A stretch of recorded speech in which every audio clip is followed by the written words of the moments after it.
그날 아침도 평소와 다르지 않게 출근 준비를 하고 있었습니다. 허겁지겁 셔츠 단추를 잠그던 제 시선이 자연스레 주방 쪽으로 향한 건 집 안에서 낯선 음악 소리가 들려왔기 때문이었습니다. EDM. 우리 집 주방에서 들을 일 없던 음악.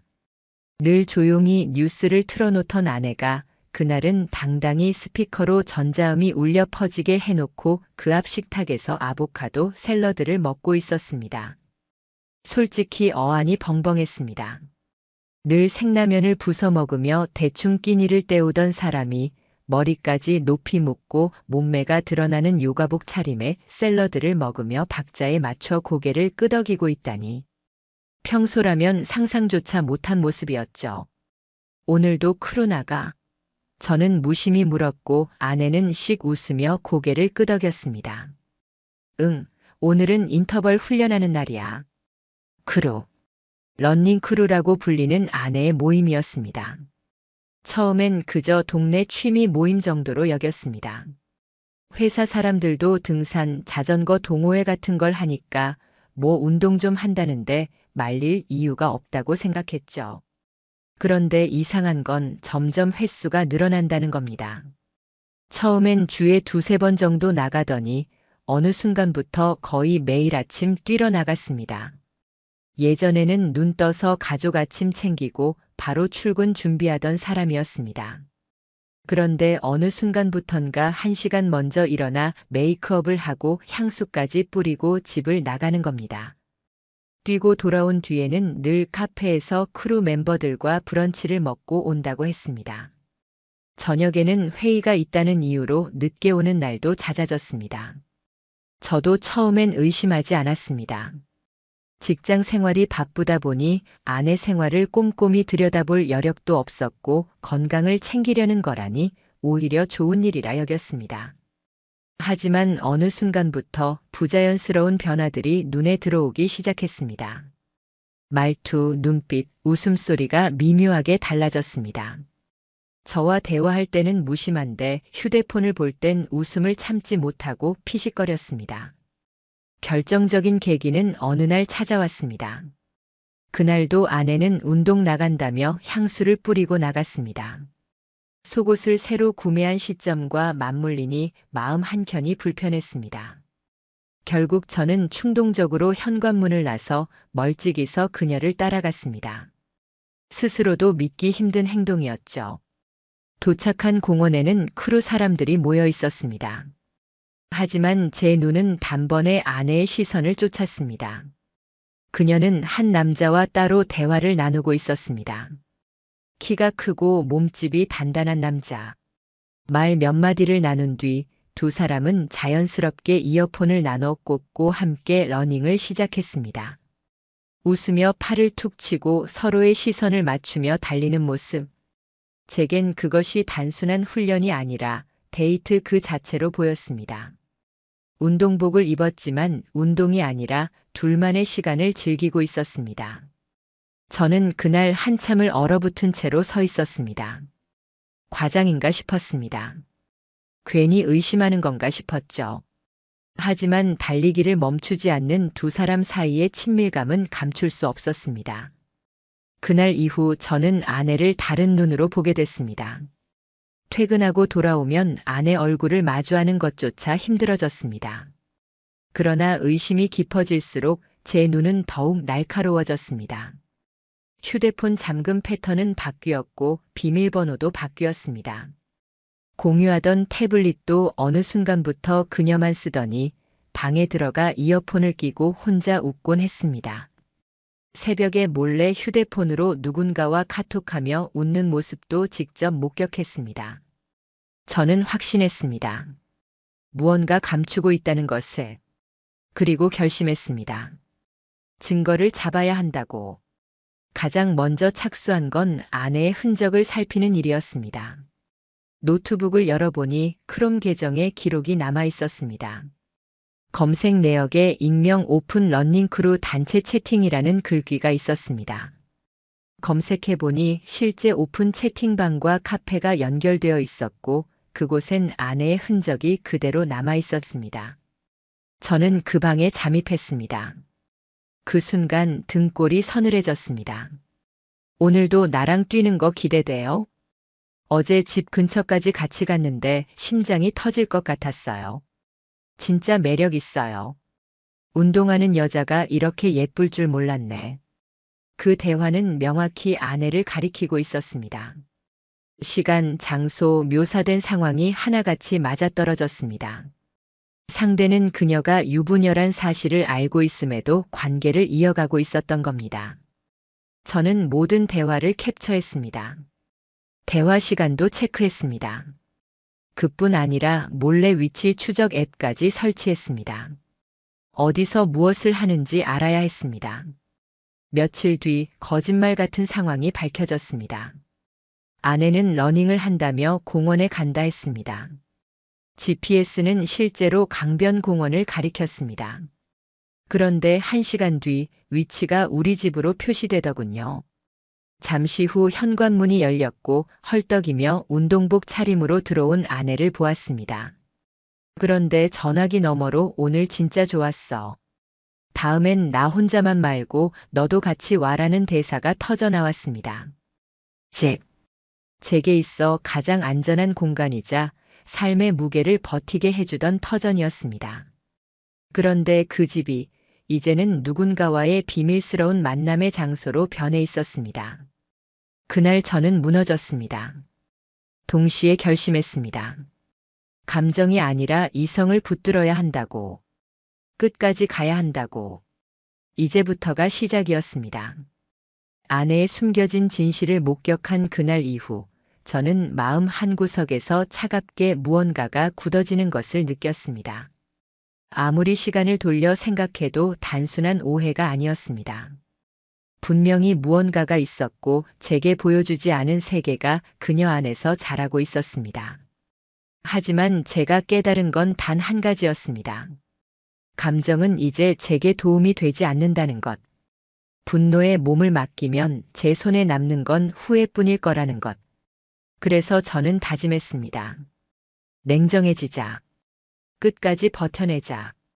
그리고 진실을 드러내자.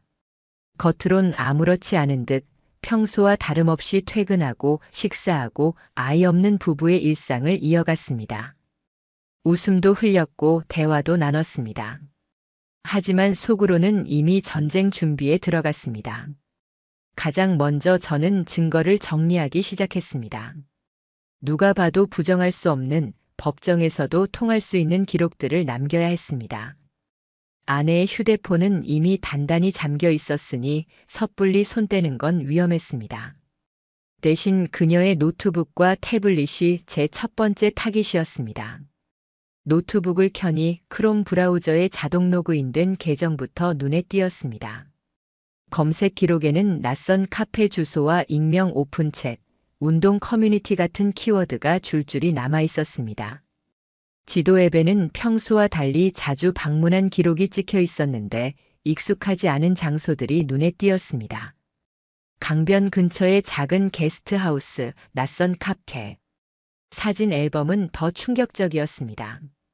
셀카 사진이 몇 장 있었는데 그녀의 얼굴 너머로 비친 그림자가 제 뇌리에 박혔습니다.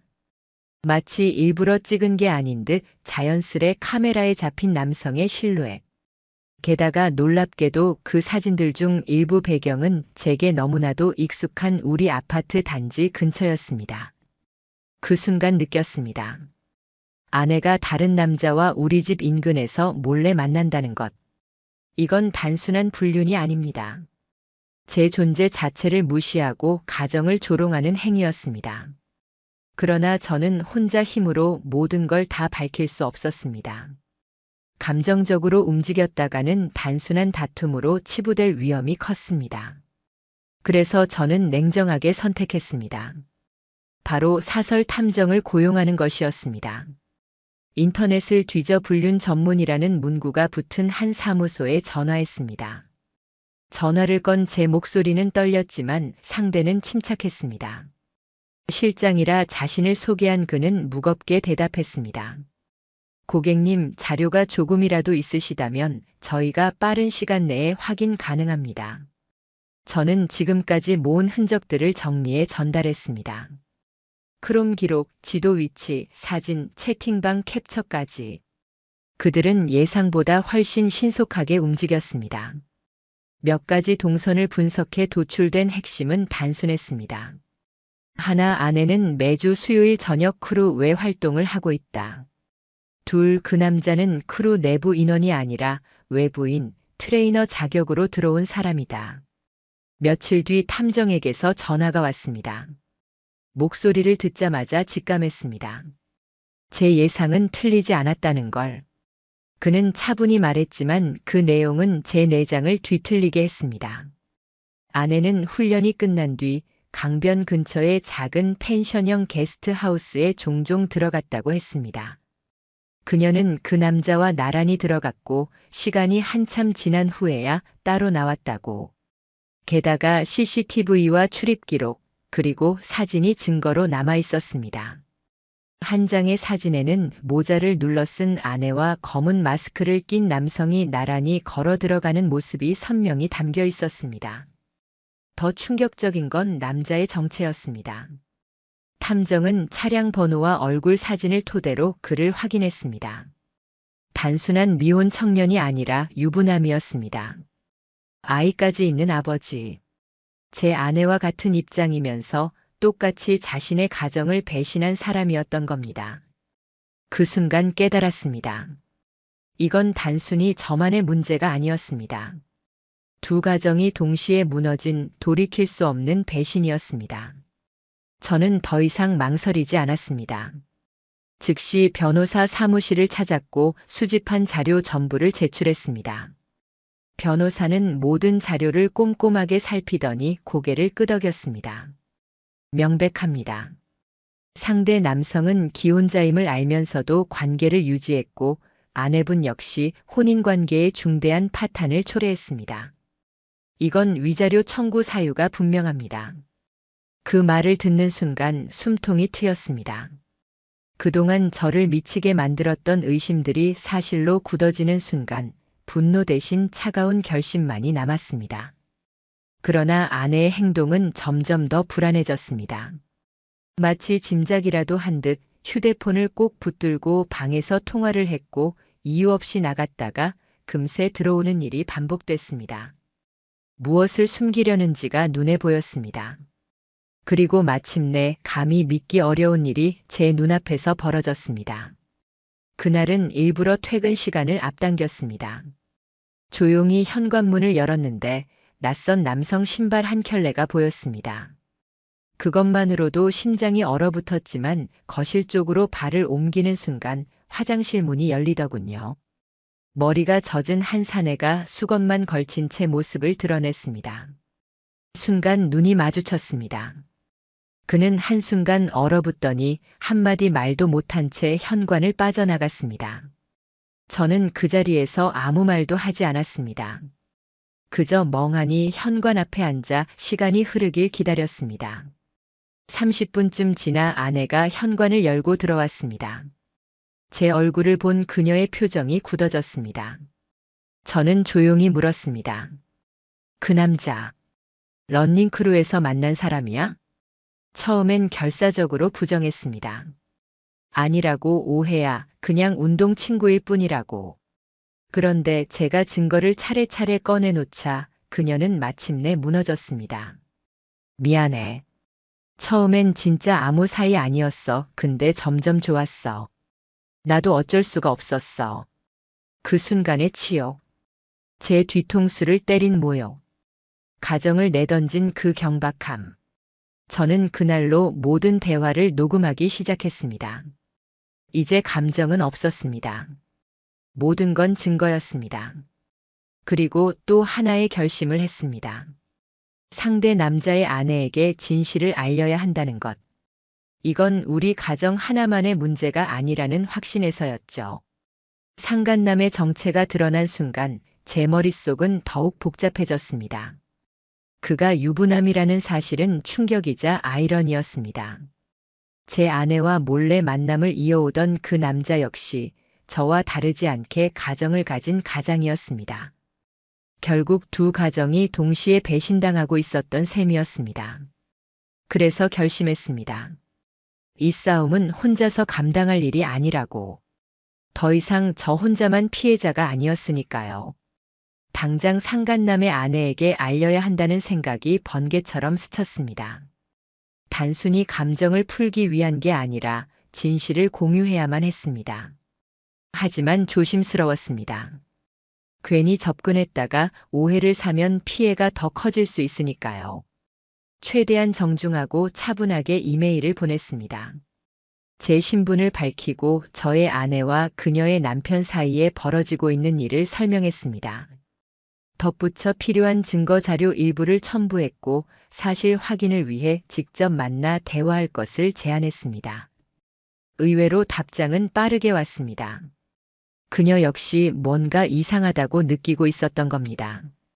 남편의 휴대폰에서 낯선 메시지 앱을 발견한 적도 있고 최근 들어 늦는 일이 잦아졌다고 했습니다. 하지만 확실한 근거를 잡지 못해 답답해하던 차였다고 털어놓았습니다. 우리는 바로 만남을 정했습니다. 장소는 작은 로스터리 카페. 조용하고 눈에 잘 띄지 않는 곳이었습니다.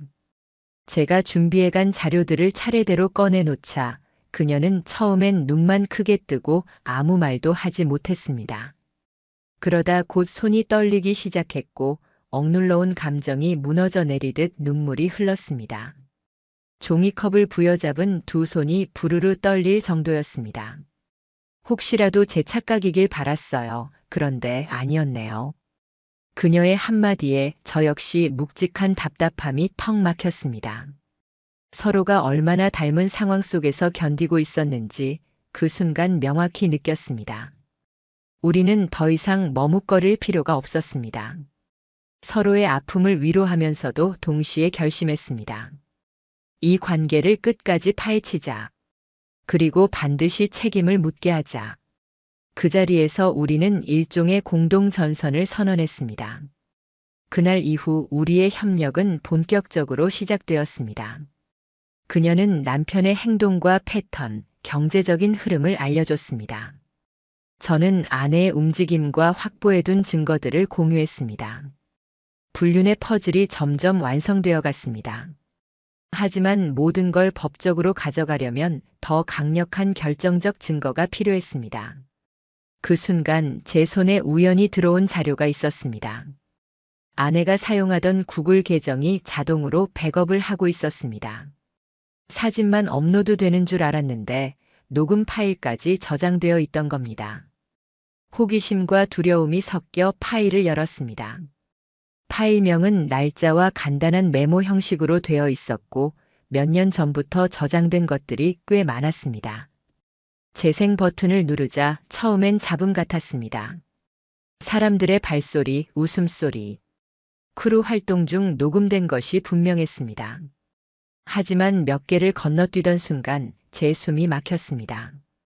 이제 우리 집으로 가자. 남편은 이 시간에 항상 안 들어와. 그 짧은 대사 하나가 제 심장을 쥐어뜯었습니다. 제 아내의 목소리였습니다. 너무도 선명하게. 이어지는 잔잔한 웃음, 낮은 대화, 그리고 문이 닫히는 소리. 제가 살아온 집이 제가 지켜왔던 터전이 다른 남자를 데려오는 공간으로 전락했다는 사실이 녹음 파일을 통해 적나라하게 드러났습니다. 저는 파일 재생을 멈추지 못했습니다. 한동안 멍하게 이어지는 잡음을 듣다가 다시금 대화가 터져나왔습니다. 오늘은 진짜 잊지 못할 것 같아. 조심해야 해. 들키면 끝장이야. 두 사람이 나누던 속삭임은 칼날처럼 제 가슴을 찔렀습니다. 이건 단순히 불륜이 아니라 철저한 기만이었습니다. 저는 책상 앞에 앉아 한참을 움직이지 못했습니다. 머릿속이 하얗게 비어버렸고 손가락 끝까지 싸늘해졌습니다. 하지만 다시 마음을 다잡았습니다. 이미 여기까지 왔습니다. 더 이상 눈 감아줄 수는 없었습니다. 오히려 이 녹음 파일이야말로 결정적 증거였습니다. 법정에서 부정할 수 없는 진실. 저는 변호사에게 곧바로 연락했습니다. 자료를 전송하고 상담을 이어갔습니다. 변호사는 잠시 말이 없더니 차분히 대답했습니다. 이건 굉장히 강력합니다. 상대가 아무리 부인해도 정황과 함께 제출하면 부정할 수 없는 증거가 됩니다. 그리고 저는 상간남의 아내에게도 이 파일을 들려줬습니다. 그녀는 듣는 내내 눈을 감고 있었고 결국 두 손으로 얼굴을 가려버렸습니다. 눈물이 흘렀지만 이번엔 그 눈물 속에 분노가 섞여 있었습니다. 이제 확신이 생겼어요. 제 남편은 반드시 대가를 치러야 합니다. 우리는 거기서 또 한 번 결심을 굳혔습니다. 저는 이혼과 위자료 소송을 진행하고 그녀는 남편을 상대로 형사 고소까지 고려하기 시작했습니다. 이제 단순히 가정을 지키는 문제가 아니라 진실과 책임을 묻는 싸움이 된 겁니다. 그 후로 아내의 행동은 더 뚜렷하게 달라졌습니다. 그녀는 불안한 듯 제 눈치를 보며 연락을 시도했고 때로는 울먹이며 변명했습니다. 그 사람한테 진심은 아니었어. 그냥 순간적인 실수였어. 가정은 지키고 싶었어. 하지만 그때의 저는 이미 달라져 있었습니다. 흔들리지 않았습니다. 그 어떤 미사여구도 회유도 변명도 더 이상 제 마음에 들어오지 않았습니다. 감정은 끝났고 남은 건 책임뿐이었습니다. 그리고 언제부턴가 상간남 쪽에서 은근한 합의 제안까지 흘러오기 시작했습니다. 아이들이 있다, 가정을 지켜야 한다, 체면이 중요하다 같은 말이었습니다. 하지만 전 단호히 거절했습니다. 제 가정을 무너뜨린 건 당신들입니다. 이제 와서 체면을 운운할 자격은 없습니다. 그날 밤 저는 혼자 거실에 앉아 집 안을 둘러봤습니다. 벽에 걸린 결혼사진, 함께 골랐던 가구, 제 손으로 조립한 식탁, 커튼 자락까지. 모든 것이 제겐 상처로 다가왔습니다. 이 집 안 곳곳에 배신이 스며 있다는 생각에 숨까지 막혔습니다. 그러나 동시에 다짐했습니다. 끝까지 간다고. 절대 멈추지 않는다고. 재판 첫날이 다가왔을 때 제 가슴은 마치 커다란 망치에 두드려 맞는 듯 요동쳤습니다. 마음속 깊이선 분노가 끓어올랐지만 법정 문 앞에 서자 오히려 손끝이 차갑게 얼어붙는 걸 느꼈습니다. 긴장과 떨림 그리고 결말을 향해 나아가고 있다는 묘한 두려움이 뒤섞여 있었습니다. 법정 안으로 들어서자 익숙한 인물들이 시야에 들어왔습니다. 제 아내 그리고 상간남. 두 사람은 나란히 앉지도 않았습니다. 각자의 변호사 옆에서 서로의 시선을 피한 채 앉아 있었죠. 마치 아무런 사이도 아닌 듯 서로 모르는 사람처럼 앉아 있는 모습은 어딘가 우스꽝스럽고 또한 비참했습니다. 불과 몇 달 전만 해도 제 집에서 웃고 떠들던 사람들이 이제는 같은 자리에 앉아 있으면서도 서로 눈길조차 마주치지 못한다니. 신문은 예상보다 빨리 시작됐습니다. 먼저 저측 변호사가 준비한 자료들이 제출됐습니다. 사진, 메시지 캡처, 위치 기록, 음성 녹음 파일. 흰 종이 위에 일목요연하게 정리된 증거들 위로 변호사의 목소리가 또박또박 울려 퍼졌습니다. 피고 아내는 혼인 관계가 유지되고 있음을 알면서도 제3자와 부정행위를 이어왔습니다. 그리고 그 과정에서 피고 남성 또한 그녀가 유부녀임을 명확히 알았음에도 불구하고 관계를 지속했습니다. 이에 원고는 혼인 파탄에 대한 책임이 전적으로 피고들에게 있음을 주장합니다. 말 한마디 한마디가 법정 안공기를 짓눌렀습니다. 상대 측 변호사들은 예상대로 반발했습니다. 메시지나 사진은 오해일 수 있다는 주장, 녹음 파일은 맥락이 불분명하다는 주장. 심지어 둘은 단순한 운동 파트너에 불과했다는 터무니없는 항변까지 내놓았습니다. 하지만 결정적인 순간이 찾아왔습니다. 바로 구글 드라이브에서 확보한 녹음 파일이 틀어진 겁니다. 스피커에서 흘러나온 아내의 목소리가 법정 안에 울려 퍼졌습니다. 이제 우리 집으로 가자. 남편은 항상 이 시간엔 안 들어와. 짧은 문장이었지만 파장은 컸습니다. 방청석마저 순간 고요해질 정도로 공기 자체가 얼어붙었습니다. 판사의 얼굴이 굳었고 변호사들조차 말문이 막혔습니다. 그 목소리는 너무도 명확했습니다. 피고 측이 아무리 편집 가능성을 제기해도 녹음의 자연스러운 흐름과 시간대, 그리고 위치 데이터와 맞물리면서 사실을 부정할 여지가 사라졌습니다. 재판장은 무겁게 말을 이어갔습니다. 피고 측은 현재 제출된 증거들과 그 정황을 반박할 만한 새로운 자료를 제시하지 못하고 있습니다. 그렇다면 이 사건은 피고들에게 명백히 불리하게 작용할 수 있음을 경고합니다. 그 순간 저는 법정 안에서 처음으로 숨이 트이는 걸 느꼈습니다. 긴장으로 잠겨있던 목줄이 풀리듯 드디어 진실이 무게를 드러낸 것이었습니다. 하지만 그 자리에 있던 아내의 모습은 낯설었습니다. 그녀는 눈가에 눈물을 고인 채 고개를 떨구고 있었습니다. 예전 같았으면 그 모습에 마음이 흔들렸을지도 모릅니다. 하지만 이제는 아니었습니다. 이미 수없이 속았고 그 결과가 지금의 현실이었습니다. 그 눈물에는 더 이상 힘이 없었습니다. 며칠 뒤 내려진 가처분 신청 결정은 상황을 더욱 명확히 만들었습니다. 상간남은 우리 집 반경 300m 접근 금지 명령을 받았고 아내는 공동재산에 대한 접근권이 제한됐습니다. 법적으로도 도덕적으로도 그들의 입지는 점점 좁아지고 있었습니다. 하지만 뜻밖의 전개가 이어졌습니다. 러닝크루 내부에서 그 둘의 관계를 오래전부터 수상하게 여겨왔던 누군가가 제게 익명으로 연락을 해온 겁니다. 같은 크루에서 활동하던 여성 회원이었습니다. 그녀는 조심스럽게 말했습니다. 사실 두 분이 단둘이 자주 사라지는 걸 여러 번 봤습니다. 단체 카톡방에도 얘기 안 한 장소에서 함께 있는 걸요. 그 증언과 함께 그녀는 본인이 찍어둔 사진 몇 장 그리고 톡방 내의 기록 일부를 보내줬습니다. 두 사람은 다른 이들이 없을 때 은근히 대화를 이어갔고 서로를 지칭하는 은밀한 표현을 주고받고 있었습니다. 단순한 동료 관계라면 나올 수 없는 내용이었습니다. 저는 그 자료들을 즉시 변호사에게 전달했고 곧바로 추가 증거로 제출됐습니다. 특히 중요한 건 상간남이 끝까지 주장하던 변명이 무너진 대목이었습니다. 그는 아내가 유부녀인 걸 몰랐다고 강변했지만 단톡방 내 기록에서 분명히 남편과 다퉈서 힘들다는 아내의 메시지에 상간남이 공감의 반응을 보낸 흔적이 있었습니다. 그는 처음부터 상황을 알고 있었던 겁니다.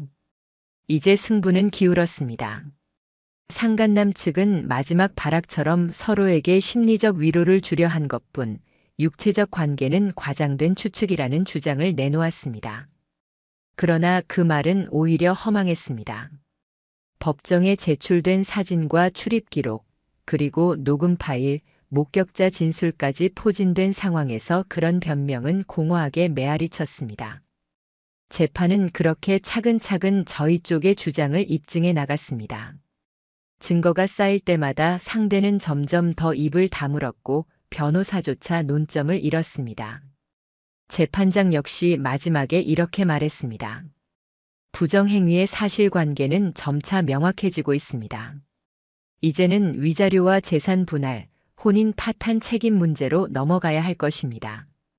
그 말을 듣는 순간 저는 고개를 천천히 들었습니다. 긴 싸움의 무게를 짊어지고 있으면서도 드디어 끝이 보인다는 막연한 안도의 감정이 흘렀습니다. 이 싸움은 멀지 않아 결판이 날 테고 그 순간 아내와 상간남이 감추고 싶었던 모든 진실은 세상 앞에 드러날 겁니다. 하지만 동시에 알았습니다. 진실이 드러난다 해도 제 가정이 원래대로 돌아올 수는 없다는 걸. 이미 돌이킬 수 없는 선을 넘었고 그 선을 넘은 대가는 반드시 치러야 한다는 걸. 그리고 저는 끝까지 그 대가를 묻겠다고 다짐했습니다. 법원에서 첫 변론이 끝나고 며칠 뒤 곧바로 위자료와 재산 분할 문제를 다루는 본격적인 심리가 시작됐습니다. 사실 불륜이 밝혀지는 순간 이미 제 마음속의 결혼은 끝났습니다. 아무런 미련도 감정도 남지 않았습니다. 하지만 진짜 싸움은 오히려 여기서부터 시작이었습니다. 그들이 무너뜨린 제 살만큼 법적으로 책임을 묻는 과정이 필요했기 때문입니다. 아내와 그녀의 변호사는 결코 쉽게 물러서지 않았습니다. 그녀는 이제 와서 피해자인 양 꾸며댔고 변호사 입을 통해 당당하게 목소리를 높였습니다. 의뢰인 역시 정신적으로 불안정한 시기에 잠시 판단력이 흐려진 것뿐이며 장기간 혼인을 유지하는 동안 가사와 직장 생활을 병행하며 기여해왔습니다. 따라서 재산 분할은 최소 5대5가 타당합니다. 그 말들이 제 귀에 들어왔을 때 기가 막혀 웃음조차 나오지 않았습니다. 가정을 배신한 것도 저를 두고 다른 남자와 웃고 떠든 것도 아내였습니다. 그런데 이제 와서 동등한 몫을 요구하며 스스로를 피해자라 주장하다니. 제게 남은 건 차가운 냉소뿐이었습니다. 저와 제 변호사는 감정적으로 반박하지 않았습니다. 대신 치밀하게 준비한 자료들을 하나씩 제시했습니다. 아내의 카드 사용 내역, 집중적으로 사용된 특정 호텔 결제 기록, 심야 시간대 위치 이동. 특히 그녀의 SNS 활동 일부는 결정적인 증거가 됐습니다. 크루 활동이라고 올린 사진들 사이사이에 다른 남성의 흔적이 비쳤습니다. 확대해보면 아내가 착용하지 않던 스포츠 시계, 상간남이 늘 차던 그 제품이 화면 구석에 잡혀 있었습니다. 작은 단서 하나까지 모아 법정에 제출하자 아내 측은 말을 잃었습니다. 재판부는 냉정했습니다. 혼인 파탄의 귀책 사유가 아내에게 있음이 명백합니다. 따라서 재산 분할에서 이를 반영하는 것이 합당합니다. 그 한마디에 저는 굳게 다물었던 턱이 풀리는 듯 했습니다. 하지만 더 큰 파도는 따로 기다리고 있었습니다. 상간남 측이 변명하기 시작한 겁니다. 그는 이제 와서 모든 책임을 아내에게 돌리고 있었습니다. 그녀가 먼저 감정적으로 다가왔습니다. 저는 단순히 상담하고 위로해 주려 했을 뿐입니다. 그 말이 끝나자마자 아내는 부르르 떨며 자리에서 반박했습니다. 아닙니다. 그 사람이 처음부터 다가왔습니다. 제가 힘들다고 하니까 일부러 시간을 내서 찾아오고 먼저 연락한 건 그쪽이었어요. 법정안이 한순간 술렁였습니다. 격해진 감정 속에서 서로가 서로를 탓하며 주고받는 말싸움. 결과적으로 그 싸움은 저에게 가장 이로운 증언이 되었습니다. 두 사람이 서로를 몰아붙이는 말 속에 그들의 관계가 단순한 우정이나 운동 동료가 아니라 불륜이라는 사실이 명확히 드러났습니다. 증언 하나하나가 곧 서로의 잘못을 입증하는 증거가 되어버린 것이었습니다. 재판부가 말을 이었습니다. 피고 양측은 스스로 모순되게 진술하고 있습니다. 상호 주장이 다르다는 건 곧 부정행위가 있었음을 입증하는 추가 정황이 됩니다. 이 법정은 더 이상 이를 간과하지 않을 것입니다. 그날 법정의 공기는 더 이상 양측 변호사가 조정하거나 감정적으로 흔들어 덮을 수 있는 수준이 아니었습니다. 진실은 이미 드러났고 이제는 오직 판결만 남아 있었습니다. 그리고 마침내 법원이 결정을 내렸습니다. 아내는 위자료 3천만 원을 저에게 지급하는 것으로 판결이 내려졌습니다. 재산 분할 비율 또한 7대3으로 조정되어 혼인 파탄의 귀책 사유가 전적으로 아내에게 있음을 반영했습니다. 상간남에게도 별도의 판결이 내려졌습니다. 위자료 5천만 원. 그는 저와 제 변호사가 제출한 모든 증거와 정황을 부인하지 못했고 특히 제 거주지 안에서 불륜이 이루어진 정황이 크게 작용했습니다.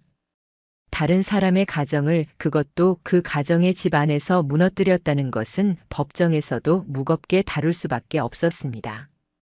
판결이 내려졌을 때 저는 마치 오래 달리던 마라톤이 종착점에 닿은 듯한 기분이었습니다.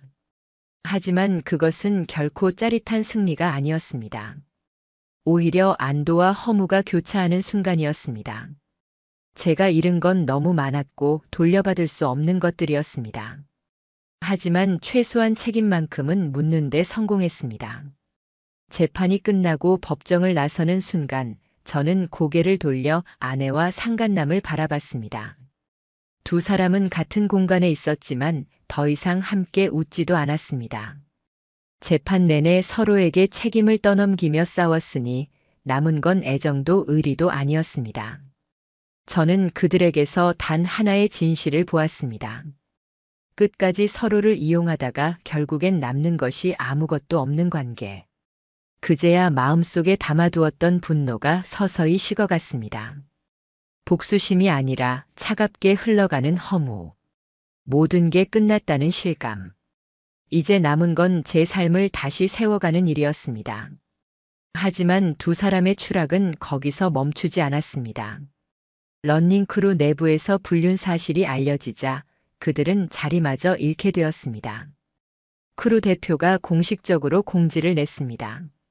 본 크루는 타인의 가정을 파괴하는 행위를 단호히 반대합니다. 관련된 두 사람은 즉시 활동에서 제외합니다. 아내와 상간남은 한순간에 모든 관계에서 밀려났습니다. 다른 회원들 사이에도 이미 뒷말이 돌고 있었습니다. 처음부터 수상했다. 남녀 관계가 아닌 것 같았다는 이야기. 두 사람을 향한 차가운 시선이 완전히 등을 돌린 순간이었습니다. 아내는 결국 부모님 집으로 돌아갔고 상간남은 직장에서 징계 절차를 받았습니다. 판결 이후의 그 모습은 법정에서 서로를 향해 퍼붓던 그 치졸한 변명 그대로였습니다. 서로를 탓하며 함께 추락해가는 두 사람. 하지만 저는 더 이상 거기에 연연하지 않았습니다. 슬픔과 치욕은 여전히 제 안에 깊이 남아 있었지만 동시에 느꼈습니다. 이제야 비로소 끝이 보인다는 것을. 그리고 다짐했습니다. 설령 잊을 수 없는 상처일지라도 이제는 제 길을 걸어가자고. 그들의 추락을 바라보며 증오로 시간을 허비하지 않고 제 삶을 다시 세워나가자고. 재판이 끝나고도 싸움은 쉽게 끝나지 않았습니다.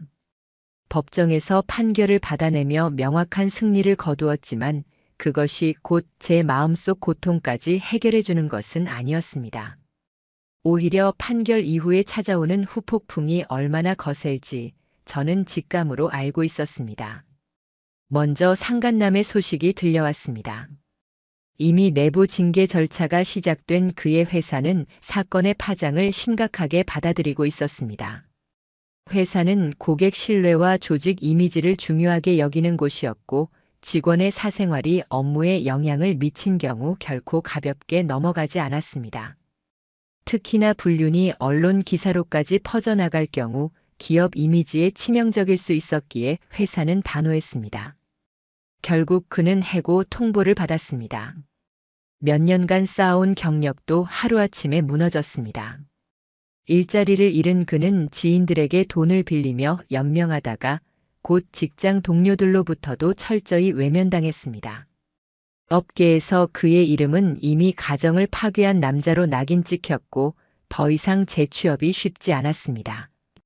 결국 그가 사회적으로 고립되어 간다는 소식이 곳곳에서 들려왔습니다. 한때 떳떳한 가장이었을지도 모를 그가 이제는 사람들에게 수군거림의 대상이 되고 친구조차 멀리하게 되는 처지가 된 겁니다. 저는 그를 가여워하지 않았습니다. 그가 내 가정에 가한 상처를 떠올릴 때마다 그 고립은 스스로 불러온 대가일 뿐이었습니다. 그리고 아내. 아니, 이제는 전 아내라 불러야겠죠. 그녀의 삶은 더 비참하게 무너져 내렸습니다. 처음에는 부모님이 그녀 편을 들어주었습니다. 사람이 실수할 수도 있지 않냐, 남편도 완벽했겠느냐라며 제게까지 책임을 돌리려 했습니다. 하지만 저는 서류 가방을 열어 하나씩 증거들을 보여드렸습니다. 사진, 녹음, 캡처, 그리고 판결문까지. 그 순간 분위기가 180도 달라졌습니다. 장인어른은 그녀에게 소리쳤습니다. 내가 어떻게 그럴 수 있냐? 우리가 너를 어떻게 키웠는데 이따위로 가정을 망치라고 키운 줄 아냐? 분노에 차 손찌검까지 하셨습니다. 장모님은 눈물을 흘리면서 제 손을 붙잡고 말했습니다. 사위야, 우리가 잘못 키운 죄다. 죄송하다. 제발 우리 가족은 용서해줘. 아내는 아무 말도 하지 못했습니다.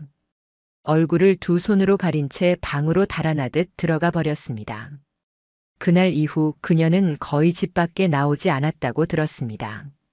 동네에는 이미 소문이 퍼졌고 이웃들의 곱지 않은 시선이 그녀를 짓눌렀습니다.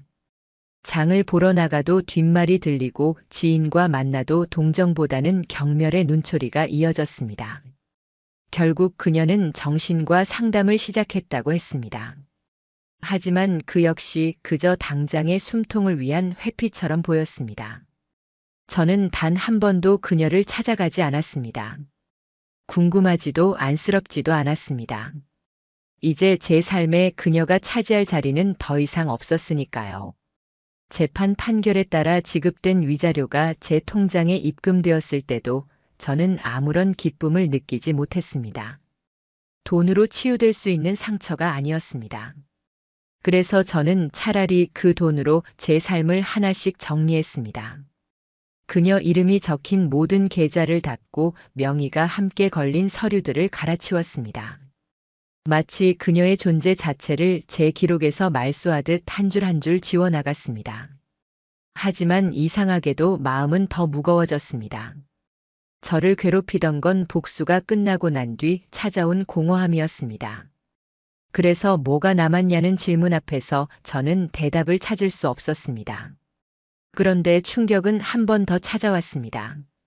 이혼이 마무리되고 한 달쯤 지난 어느 날 새로운 정보가 제 귀에 들어왔습니다. 상간남과 아내가 다시 연락을 주고받고 있다는 이야기였습니다. 두 사람은 재판과 사회적 추락으로 모든 걸 잃었음에도 불구하고 여전히 서로에게 미련을 두고 있었다는 겁니다. 제가 확인한 문자 내용은 더욱 소름을 돋게 했습니다. 우리도 많이 힘들었어. 하지만 지금은 자유야. 이제라도 다시 시작할 수 있지 않을까? 그 문장들을 보는 순간 치가 떨릴 정도였습니다. 반성은커녕 전혀 뉘우침이 없었습니다. 자신들을 피해자로 여기며 자유라는 단어 뒤에 숨어 있었습니다. 저는 차분하게 프린트해 봉투에 넣었습니다. 그리고 아무 말 없이 그녀 부모님 댁 우편함에 넣고 왔습니다. 그들도 알아야 했으니까. 그 순간 깨달았습니다. 나는 이제 이들과 더 이상 싸울 가치조차 없다는 것을.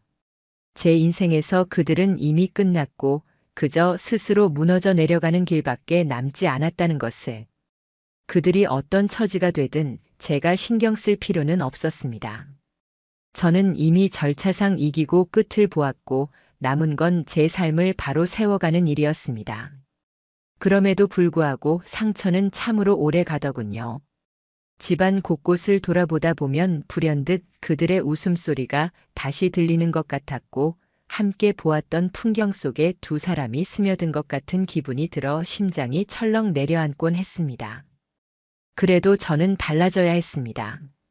걸음을 멈추면 그 상처 속에 갇힐 뿐이었습니다. 그래서 저는 상담을 받기 시작했습니다. 전문의는 제 얘기를 묵묵히 듣고는 말했습니다. 당신이 느끼는 건 너무나 당연합니다.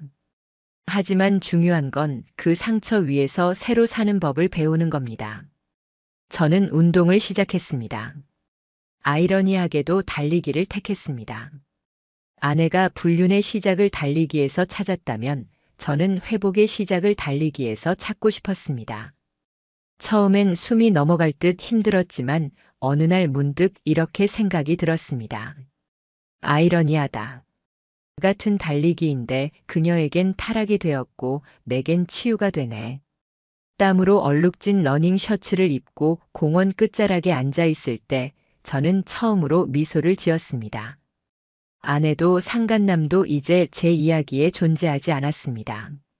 그들은 단지 제 인생에 지나간 그림자일 뿐이었으니까요. 재판이 끝나고 모든 절차가 마무리된 지 2달쯤 지났을 때였습니다. 저는 조금은 고요한 일상을 되찾아가고 있었습니다. 물론 과거의 상처가 흔적처럼 남아 문득문득 가슴을 찌르곤 했지만 이제는 무너져 내리던 한 시기를 지나 스스로를 재건하는 단계에 들어선 듯 했습니다. 상담을 이어가고 달리기를 통해 마음을 다잡으면서 서서히 새로운 기운이 제 삶에 스며들던 무렵이었습니다. 그때 들려온 소식은 제게 다시금 묘한 울림을 안겨주었습니다. 상간남과 전 아내가 결국 다시 연락을 이어오더니 함께 지내고 있다는 것이었습니다. 재판에서 패소하고 사회적으로 추락했음에도 불구하고 두 사람은 서로를 놓지 못한 듯 했습니다. 지인들의 말에 따르면 상간남은 고향과도 같은 도시를 떠나 지방 소도시로 이사했고 전 아내가 그를 따라갔다는 것이었습니다. 저는 처음 이 소식을 들었을 때 솔직히 몸이 떨렸습니다. 분노가 아니라 망연함 때문이었습니다. 그렇게 모든 걸 잃고도 여전히 서로에게 기대 의지하려는 그들의 모습은 반성이 아니라 도피처럼 보였기 때문입니다. 상간남은 직장을 잃고 나서 여기저기서 돈을 빌렸지만 결국 갚지 못한 채 인간관계마저 끊어졌다고 들었습니다. 예비 장모가 결혼을 일방적으로 파기하며 위자료를 청구했고 그의 집안은 등을 돌렸습니다. 결국 그는 외톨이가 되어버렸습니다. 그런 상황에서 그가 다시 찾은 건 아이러니하게도 제 전 아내였던 겁니다. 하지만 그들의 길이 오래 갈 리 없었습니다. 그 소도시에서도 과거의 흔적은 금방 드러났습니다. 인터넷에는 여전히 두 사람 이름이 검색됐고 기사와 후기처럼 남은 기록들이 꼬리표처럼 따라붙었습니다. 어느 아르바이트 자리도 오래 버티지 못했다고 했습니다. 사람들의 시선은 결국 그들을 몰아낸 것이었습니다. 러닝크루에 남아있던 일부 회원들조차 말했습니다. 솔직히 아직도 둘이 붙어 다닌다니 무섭다. 그 사람들이랑 한 공간에 있었다는 것만으로도 불편하다. 결국 그들은 서로를 붙잡은 채 한없이 가라앉아 갔습니다. 마치 서로에게 의지하며 살고 있는 듯 보였지만 사실은 서로에게서 벗어나지 못한 채 더 깊은 구렁텅이로 빠져들 뿐이었습니다. 저는 이제 그들의 이야기에 더 이상 감정을 쓰지 않았습니다. 그저 멀리서 흐르는 소문처럼 들릴 뿐이었고 저와는 아무 상관없는 사람들의 추락담 같았습니다. 분노도 회한도 느끼지 않았습니다. 이미 끝난 사람들이었기 때문입니다. 그에 비해 저는 조금씩 달라지고 있었습니다. 가장 먼저 바꾼 건 제 자신에 대한 태도였습니다. 과거엔 가정만을 위해 달렸던 인생이었지만 그 가정이 무너진 지금 저는 제 자신을 지켜야 했습니다. 그래서 새벽에는 달리기를 나갔고 일주일에 한두 번은 운동을 겸한 산행에도 나섰습니다. 운동은 단순히 체력을 회복시키는 것을 넘어 제 마음을 비우고 다독이는 시간이 되었습니다. 달리기를 하며 생각했습니다. 같은 달리기여도 어떤 사람에게는 불륜의 가면이 되고 또 어떤 사람에게는 다시 일어서는 힘이 될 수 있구나. 그 상반된 아이러니는 제게 묘한 확신을 주었습니다. 곧 모든 건 결국 선택의 문제라는 것. 전 아내와 상간남이 선택한 건 서로의 욕망과 도피였고 그들의 끝은 파멸이었습니다. 저는 이제 새 출발을 선택했고 그것은 제 삶을 다시 세워 올리는 가장 단단한 기반이 될 거라는 것. 저는 조금씩 주변과의 관계를 회복했습니다. 그동안 일부러 닫아두었던 친구들과 다시 만나 술잔을 기울였고 직장에서도 더 당당한 모습으로 일했습니다. 제 상황을 알던 몇몇 동료는 따로 격려의 말을 해주었고 심지어 어떤 이는 진심으로 존경한다는 표현까지 했습니다. 파괴된 가정 속에서도 무너지지 않고 끝까지 싸워낸 저의 결단을 높이 평가해 주었던 겁니다. 물론 때때로 과거가 떠올라 가슴을 조일 때도 있었습니다. 집안 구석구석을 둘러보다 보면 한때의 웃음소리와 따스한 시간이 떠올라 심장이 철렁거렸습니다. 그러나 저는 알고 있었습니다. 그것은 이제 제 삶의 일부일 뿐 현재가 아니라는 것을. 저는 더 이상 뒤를 돌아보지 않기로 했습니다. 상간남과 전 아내의 삶은 그들에게만 남겨진 길이었습니다. 그들이 다시 서로를 붙잡고 살든 결국 서로 등을 돌리든 제게는 전혀 중요하지 않았습니다. 그들은 이미 제 세계에서 지워진 존재였으니까요. 제가 다시 살아가야 할 길은 오직 제 앞에 펼쳐져 있었습니다. 저는 달리기를 마치고 땀에 젖은 몸으로 강변에 앉아 하늘을 올려다봤습니다. 맑은 바람이 불어왔고 느릿하게 흐르는 강물 위에 햇빛이 반사되었습니다. 그 순간 문득 이렇게 생각했습니다. 배신은 결국 대가를 치르는 법이다. 그들이 겪는 몰락은 내가 만든 결과가 아니다. 그들이 스스로 선택한 길일 뿐. 나는 이제 내 길을 간다. 이제 제 얘기는 여기서 끝입니다. 그들은 제 이야기에 더 이상 존재하지 않습니다. 그리고 저는 새로운 인생을 향해 한 발짝 더 나아가고 있습니다.